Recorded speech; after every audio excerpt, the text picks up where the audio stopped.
Hello dear learners, welcome to my channel Learning English with Atena. This lesson will help you to use English articles correctly. In my last lesson, we talked about indefinite articles and I will link to that one at the end of this lesson in case you missed it. However, I'm going to show you how to pronounce the definite article the correctly, as well as how to utilize it in 4 rules today. The remaining 3, as well as when to utilize no article at all for the following video. Let's dive into the lesson. The definite article in English is the. Last week we learned that the indefinite article a or an can be used with singular nouns, but this one can be used with most types of nouns. We can use it with singular nouns. The woman is sitting over there. We can use it with countable nouns. The people in the queue are frustrated. And uncountable nouns. The information she gave me was false. Cool, huh? Before we get stuck into the rules, let's talk about pronunciation. Because there are actually 2 different ways to pronounce this word in English. Both start with a consonant sound. So, the position of your tongue is really important. Make sure it's coming through. The.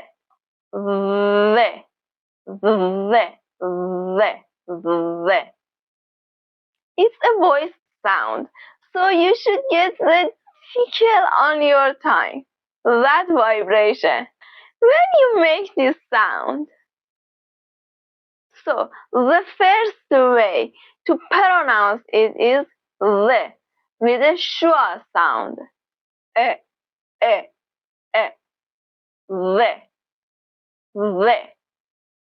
And the second way to pronounce it is the.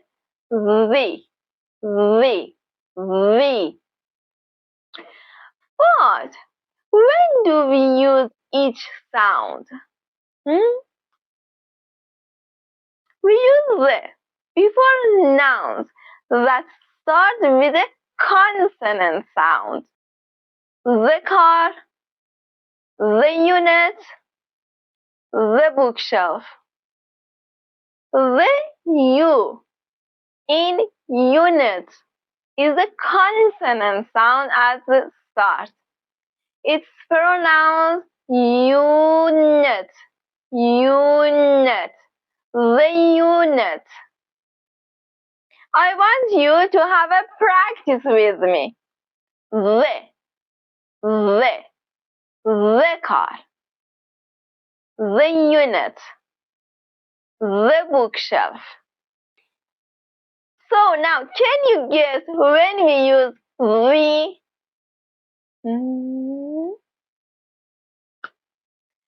Before nouns that begin with a vowel sound. You're right. So now that you know, it's easy to remember this. The related to a longer vowel sound.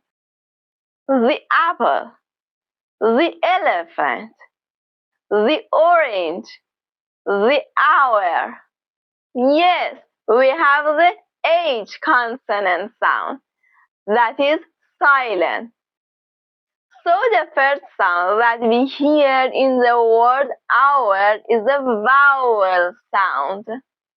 So we say the hour. Now, I want you to try it with me. The apple, the elephant, the orange, the hour. Now, there is something else that happens here in connected speech. When native English speakers use the definite article followed by a vowel sound. I want to know if you can hear it. Listen carefully. There is an extra sound. The apple, the elephant, the orange, the hour. In order to link words together, speak with a natural flow and speak quickly. Native speaker will add a little y sound between those vowel sounds. The apple, the apple, right? Okay, pronunciation, tick. Rule number 1. Use the with nouns that have already been mentioned before. I talked about this a little in my last lesson about the indefinite article. When we mention a noun for the very first time, we use a or an. But after we mention it for the first time, we can use the because it is clear which noun we are talking about. I saw a woman on the tram this morning. The woman was wearing a red coat and a blue scarf. So you can see that the noun woman is mentioned twice here. But we use a first because we are mentioning the woman for the first time. We can use the so that it's clear which woman we are talking about. Okay? But how about this noun here? Didn't I just say that we use a and an to mention something for the first time? I did. But this brings us to rule number 2. We use the to be specific. When I say the tram, I'm talking about a specific tram. I'm talking about the 8 a.m. tram that I take to work every morning. I'm talking about the tram that I was on. I'm not talking about any random tram. When I say the bus is giving me a hard time, I'm talking about a specific bus, my bus, the bus that I work for. So when I say the bus is giving me a hard time, I'm assuming that you, the listener or the reader, you know which bus I'm talking about. Either because it's obvious or because it wouldn't make any sense otherwise. It wouldn't make much sense if I was talking about your boss or just any boss in another company. Why would they be giving me a hard time? You can assume that I'm going to be talking about the boss that I work for, my boss. Let's look at a few more examples. We can say a museum. Any museum compared to the British Museum. A specific museum. We can say a hotel and mean any hotel compared to the Ritz Hotel, which is a specific hotel. We can apply the same logic to people too. A pilot means any pilot compared to the specific pilot who is flying the plane that I'm talking about. We can say an engineer who is working on the project, any engineer.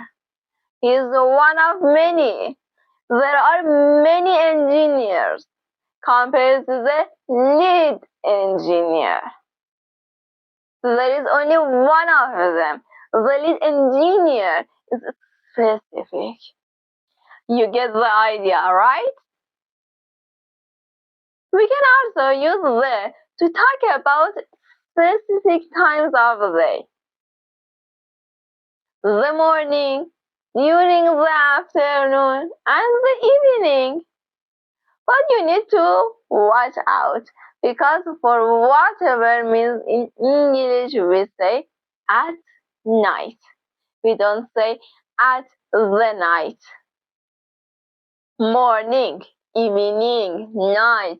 This can kind of get a little tricky with articles, with prepositions. Rule number 3. We use the with unique noun or title when there is only one of something. The sun, the moon, the president, the queen. Of course, there is more than one president in the world. There is also more than one queen. But there is only one president of the United States. There is only one queen of England. So when we're using a noun that can be generic or unique, we need to look for the context of how it's being used. Actually, names or titles that are formed with this same pattern. The, something, of, something. They all refer to something that is specific or unique. The Prime Minister of India. The capital of Australia. All of these nouns are unique. There is only one capital city in my country. There is only one prime minister in India. So using the definite article in this situation helps us to define the nouns that we're talking about. Rule number 4 is use the with superlative adjectives. Use the with superlative adjectives. When we use a superlative adjective to describe a noun, that noun instantly becomes unique. Only one thing can be the biggest or the tallest or the best. And I want to give you an example taking a look at our planet Earth within the solar system. Earth is big. It's bigger than Venus. But both Neptune and Uranus are bigger than Earth. Which planet is the biggest? Jupiter is the biggest planet in the solar system. Only one planet can be the biggest or the smallest or the nicest or the furthest. When we compare noun in this way, remember that by using the superlative adjective, your noun instantly becomes unique. There is only one, and therefore that means need to use the. Okay, this is where things get a little dicey. Sometimes the trickiest part about using articles is knowing when not to use one. This part of the lesson is definitely the hardest part to teach because there are some exceptions that we need to talk about. I'll teach it in a next video. If you've got a question about this lesson or you just want to say hello, drop me a comment down below this video. And thank you so much for watching. I really hope that this video has helped you become a better communicator in English. Please show your support by liking, commenting, and subscribing to my channel if you liked it. Your participation and assistance are much valued. Bye!